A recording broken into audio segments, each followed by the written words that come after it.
गुजरात के राज्यपाल श्री आचार्य देवव्रत जी, गुजरात के लोकप्रिय मुख्यमंत्री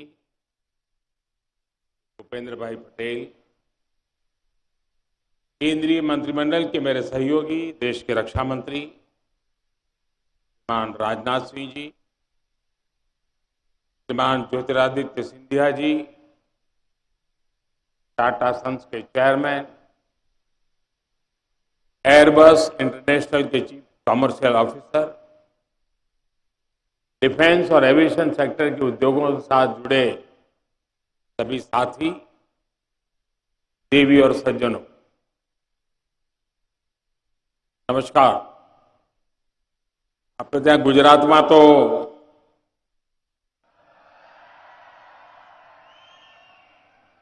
દિવાળી દેવ દિવાળી સુધી ચાલે અને દિવાળીના આ પર્વ દરમિયાન વડોદરાને, ગુજરાતને, દેશને એક અનમોલ ભેટ મળી છે। गुजरात માટે તો નવું વર્ષ છે। હું પણ નવા વર્ષમાં આજે પહેલી વાર ગુજરાત આવ્યો છું। આપ સૌને નવા વર્ષની ખૂબ ખૂબ શુભેચ્છાઓ।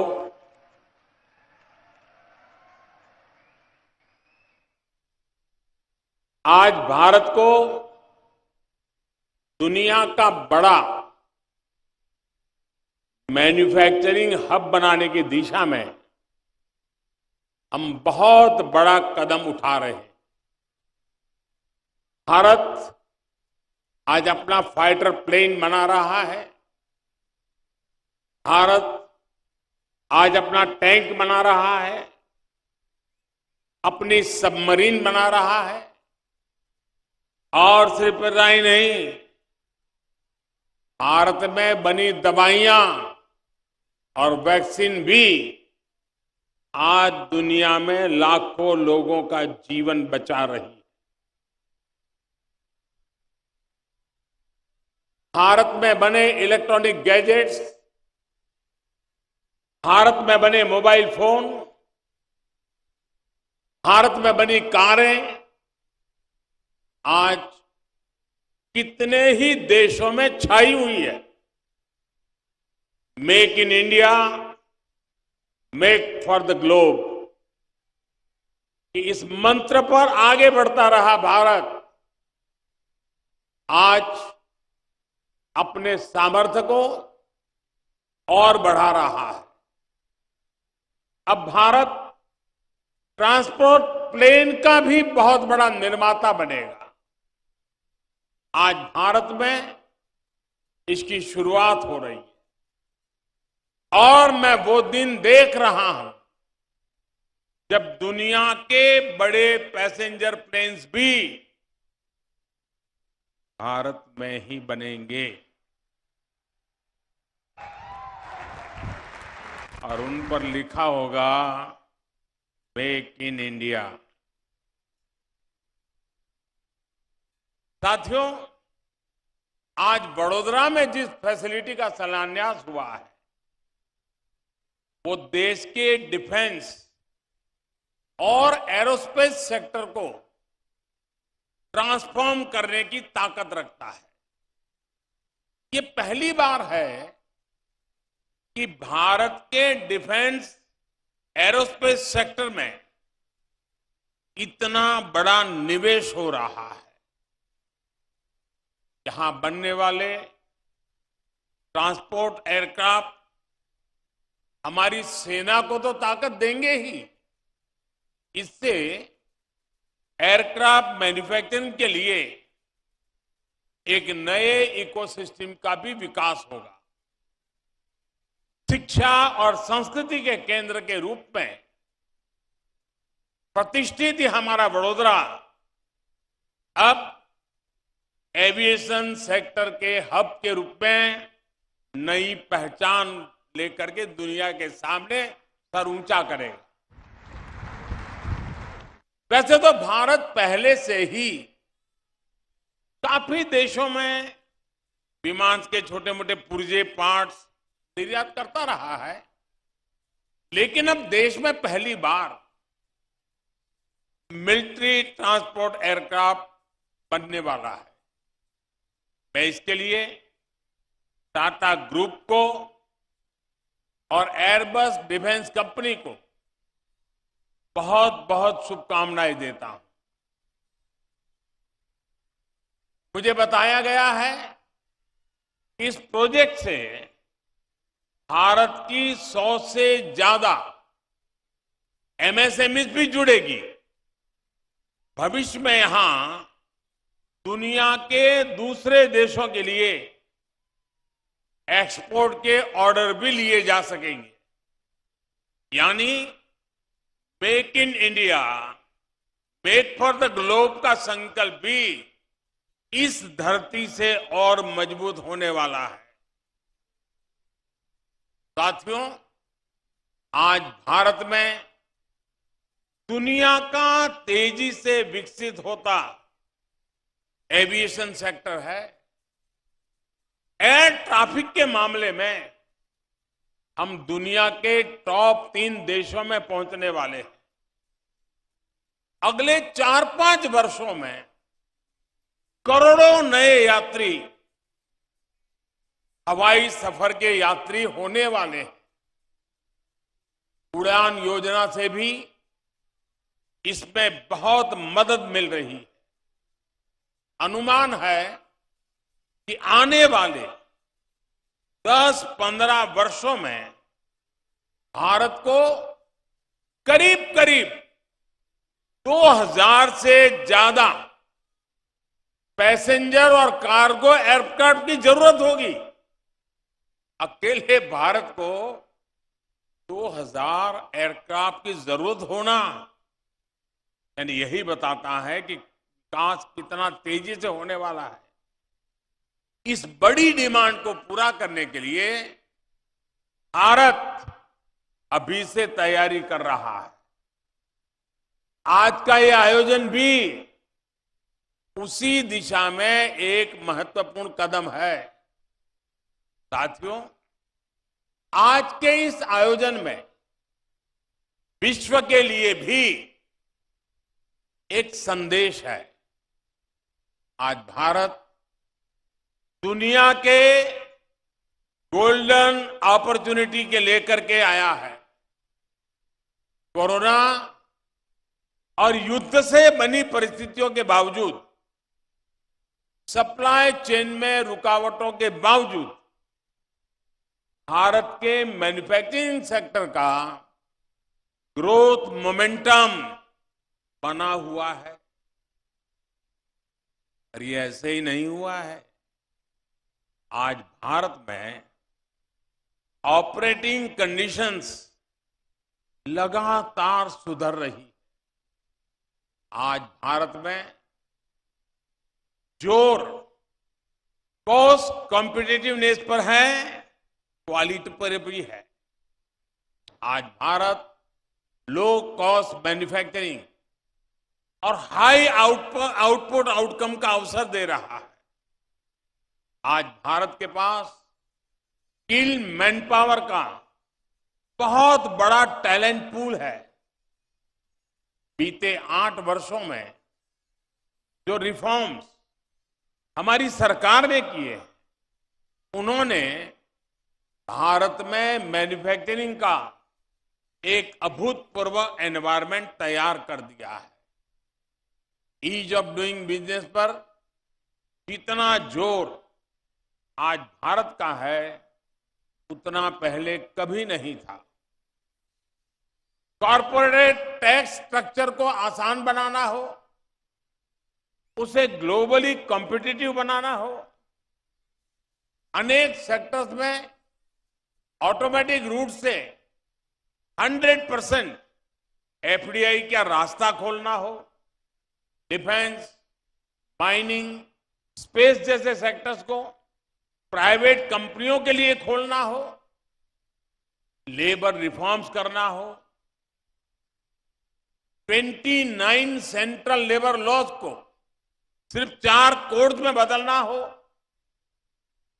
33,000 उससे ज्यादा कंप्लायंसेस को खत्म करना हो, दर्जनों टैक्सेस के जाल को खत्म करके एक गुड्स एंड सर्विसेज टैक्स बनाना हो, भारत में आज इकोनॉमिक रिफॉर्म्स की नई गाथा लिखी जा रही।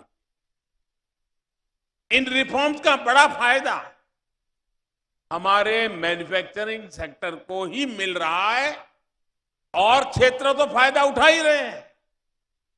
और साथियों, इस सफलता के पीछे एक और बड़ी वजह है, बल्कि मैं कहूंगा कि सबसे बड़ी वजह है, वो है माइंडसेट में बदलाव, मानसिकता में बदलाव। हमारे यहां लंबे समय से सरकारें इसी माइंडसेट से चली कि सब कुछ सरकार ही जानती है, सब कुछ सरकार को ही करना चाहिए। इस माइंडसेट ने देश के टैलेंट को दबा दिया, भारत के प्राइवेट सेक्टर का सामर्थ्य बढ़ने नहीं दिया। सबका प्रयास की भावना को लेकर आगे बढ़ रहे देश ने अब पब्लिक और प्राइवेट सेक्टर दोनों को समान भावना से देखना शुरू किया।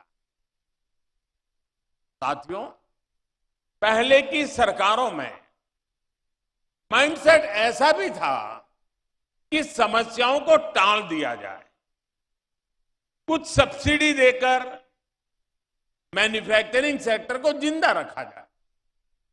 इस सोच ने भी भारत के मैन्युफैक्चरिंग सेक्टर का बहुत नुकसान किया है। इस वजह से पहले न ही कोई ठोस नीति बनाई गई और साथ ही logistics, electricity supply, water supply, ऐसी जरूरतों को नजरअंदाज कर दिया गया। इसका परिणाम क्या हुआ? मेरे देश की युवा पीढ़ी इसको भली भांति जान सकती। अब आज का भारत एक नए माइंडसेट, एक नए वर्क कल्चर के साथ काम कर रहा है। हमने काम चलाओ फैसलों का तरीका छोड़ा है और विकास के लिए, निवेशकों के लिए कई तरह के इंसेंटिव लेकर आए हैं। हमने production link incentive scheme launch की, जिससे बदलाव दिखने लगा। आज हमारी पॉलिसी स्टेबल है, प्रिडिक्टेबल है और फ्यूचरिस्टिक है। हम पीएम गति शक्ति नेशनल मास्टर प्लान और नेशनल लॉजिस्टिक पॉलिसीज के जरिए देश की लॉजिस्टिक व्यवस्था में सुधार ला रहे हैं। साथियों, पहले एक माइंडसेट ये भी था कि भारत मैन्युफैक्चरिंग में बेहतर नहीं कर सकता, इसलिए उसे सिर्फ सर्विस सेक्टर पर ध्यान देना चाहिए। आज हम सर्विस सेक्टर भी संभाल रहे हैं और मैन्युफैक्चरिंग सेक्टर को भी समृद्ध बना रहे हैं। हम जानते हैं कि आज दुनिया में कोई भी देश सिर्फ सर्विस सेक्टर या सिर्फ मैन्युफैक्चरिंग सेक्टर का विकास करके आगे नहीं बढ़ सकता। हमें विकास के होलिस्टिक अप्रोच को अपनाना होगा और आज का नया भारत उसी रास्ते पर आत्मविश्वास के साथ चल पड़ा है। पहले की सोच में एक और गलती भी थी। माइंडसेट ये था कि हमारे यहां स्किल मैन पावर की कमी है, देश के स्किल पे भरोसा नहीं था, देश की टैलेंट पर भरोसा नहीं था और इसलिए मैन्युफैक्चरिंग के क्षेत्र पर एक प्रकार से उदासीनता रही, उस पर कम ध्यान दिया गया। लेकिन आज भारत मैन्युफैक्चरिंग में भी सबसे आगे रहने की तैयारी में है। सेमीकंडक्टर से लेकर एयरक्राफ्ट तक हम हर क्षेत्र में सबसे आगे रहने के इरादे के साथ आगे बढ़ रहे हैं। ये इसलिए संभव हुआ क्योंकि पिछले 8 वर्षों में हमने स्किल डेवलपमेंट पर फोकस किया और उसके लिए एक माहौल तैयार किया। इन सारे बदलावों को आत्मसात करते हुए आज मैन्युफैक्चरिंग सेक्टर में भारत की विकास यात्रा इस पड़ाव पर पहुंची है। साथियों, हमारी सरकार की इन्वेस्टमेंट फ्रेंडली नीतियों का फल एफडीआई में भी दिखता है। पिछले 8 वर्षों में 160 देशों से ज्यादा की कंपनियों ने भारत में निवेश किया है। और ऐसा भी नहीं कि विदेशी निवेश सिर्फ कुछ इंडस्ट्रीज में ही आया हो। इसका फैलाव अर्थव्यवस्था के 60 से ज्यादा सेक्टर को कवर करता है। 31 राज्यों के अंदर इन्वेस्टमेंट पहुंचा है।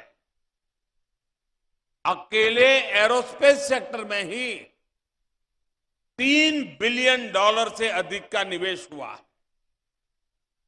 साल 2000 से 2014 तक इस सेक्टर में जितना निवेश हुआ था उससे यानी वो 14 साल की तुलना में इन 8 वर्षों में 5 गुना ज्यादा निवेश हुआ है। आने वाले वर्षों में आत्मनिर्भर भारत अभियान के बड़े पिलर्स डिफेंस और एरोस्पेस सेक्टर होने वाले। हमारा लक्ष्य है कि 2025 तक हमारी डिफेंस मैन्युफैक्चरिंग का स्केल $25 बिलियन पार कर जाएगा। हमारे डिफेंस एक्सपोर्ट भी $5 बिलियन से अधिक होंगे। उत्तर प्रदेश और तमिलनाडु में विकसित हो रहे डिफेंस कॉरिडोर से भी इस सेक्टर को स्केल अप करने में मदद मिलेगी। वैसे मैं आज देश के रक्षा मंत्रालय और गुजरात सरकार की भी भूरी भूरी प्रशंसा करता हूं, तारीफ करता हूं। आपने देखा होगा कुछ दिन पहले उन्होंने गांधीनगर में बहुत शानदार डेफ एक्सपो आयोजन किया। डिफेंस से जुड़े सारे इक्विपमेंट्स का वहां बहुत बड़ा कार्यक्रम हुआ। और मुझे कहते हुए खुशी हो रही है और राजनाथ जी को मैं बधाई देता हूं कि अभी तक का सबसे बड़ा डेफ एक्सपो था। और इसमें सबसे बड़ी खूबी ये थी कि इस डेफ एक्सपो में प्रदर्शित सभी उपकरण और टेक्नोलॉजी सबके सब भारत में बने थे। यानी प्रोजेक्ट C295 का प्रतिबिंब हमें आने वाले वर्षों के डेफ एक्सपो में भी दिखाई देगा। मैं टाटा ग्रुप को और एयरबस को इसके लिए भी अग्रिम शुभकामनाएं देता हूं। साथियों, आज के इस ऐतिहासिक अवसर पर मैं इंडस्ट्री से जुड़े साथियों से अपना एक आग्रह दोहराना चाहता हूं। और मुझे खुशी है कि अनेक क्षेत्र के सभी वरिष्ठ उद्योग जगत के साथी आज इस महत्वपूर्ण घटना के साक्षी बनने के लिए हमारे बीच पधारे हैं। देश में इस समय निवेश के लिए जो अभूतपूर्व विश्वास बना है उसका अधिक से अधिक लाभ आप उठाएं। आप जितने एग्रेसिवली आगे बढ़ सकते हैं ये मौका जाने मत दीजिए। देश के जो स्टार्टअप्स हैं मैं उद्योग जगत के एस्टैब्लिश जो प्लेयर्स हैं उनसे आग्रह करूंगा, देश के जो स्टार्टअप्स हैं, हम उन्हें कैसे आगे बढ़ने में मदद कर सकते हैं। मैं तो चाहता हूं सब बड़ी इंडस्ट्री एक स्टार्टअप सेल अपने यहां बनाएं और देश भर में जो हमारी नए नौजवान स्टार्टअप पे काम करते हैं उनका अध्ययन करें और उनके काम में उनकी रिसर्च क्या मैच कर सकती है उसका हैंड होल्डिंग करें। आप देखिए बहुत तेजी से आप भी बढ़ेंगे और मेरे वो नौजवान आज स्टार्टअप की दुनिया में हिंदुस्तान का नाम रोशन कर रहे हैं, उनकी भी ताकत अनेक गुना बढ़ जाएगी। रिसर्च में अभी भी प्राइवेट सेक्टर की हिस्सेदारी सीमित ही है। इसको हम मिलकर बढ़ाएंगे तो इनोवेशन का, मैन्युफैक्चरिंग का और सशक्त इकोसिस्टम विकसित कर पाएंगे। सबका प्रयास का मंत्र हम सबको काम आएगा, हम सबके लिए मार्गदर्शक रहेगा और हम सब उसी राह पर चल पड़ेंगे। एक बार फिर सभी देशवासियों को इस आधुनिक एयरक्राफ्ट मैन्युफैक्चरिंग फैसिलिटी के लिए मैं बहुत बहुत बधाई देता हूं। देश के नौजवानों के लिए अनेक नए अवसर इंतजार कर रहे हैं। मैं देश की युवा पीढ़ी को भी विशेष रूप से शुभकामनाएं देता हूं। बहुत बहुत धन्यवाद।